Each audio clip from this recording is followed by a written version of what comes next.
প্রিয় দর্শক, AZ24 news থেকে আমি মুস্তাসিম। আমি এই মুহূর্তে উত্তরার আজমপুরে অবস্থান করছি, যেখানে আপনারা দেখছেন ছাত্ররা তাদের বৈষম্য বিরোধী ছাত্রদের যে সমাবেশ এবং এক দফা দাবিতে তারা তাদের রাজপথে তারা জড়ো হয়েছে।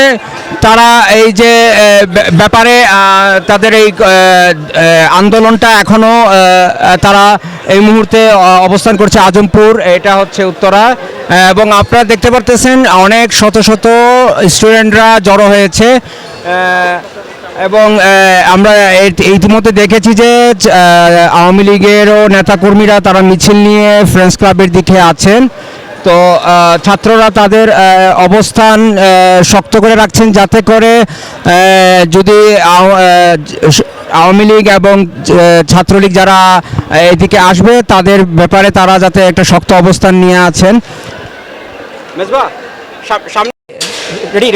আপনারা দেখছেন যে ছাত্ররা রাস্তায় অবস্থান করা অবস্থায় সরকার দলের ছাত্রলীগ যুবলীগদের তাদের হাতে অস্ত্র ছিল এবং অস্ত্রতে একজন ছাত্রকে গুলি করা হয়েছে। আপনারা কি এখানে ছিলেন? হ্যাঁ, আমরা ছিলাম। 3 জন মারা গেছে ভাই, আমি ওর পাশেই ছিলাম ভাই। রানিংয়ে মনে করেন 3 জনকে গুলি করে দিচ্ছে। ছাত্রলীগের পোলাপান এবং যুবলীগ সবাই একত্রিতভাবে ওরা এই পাশ দিয়ে আসতেছিল, পরে আমরা এই পাশ দিয়ে দৌড়ানি দিছি, একসাথে যাওয়ার সাথে সঙ্গে সঙ্গে এরা গুলি করে দিচ্ছে পিছন থেকে। আচ্ছা, সামনে কি হচ্ছে আমরা দেখছি। এখানে কি আপনারা দেখছেন যে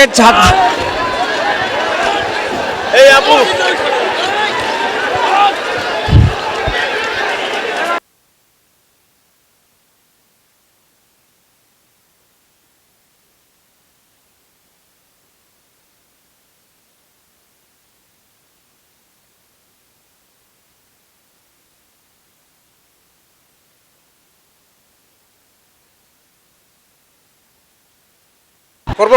প্রিয় দর্শক, আপনারা এই মুহূর্তে দেখতে পাচ্ছেন যে সবাই ছাত্ররা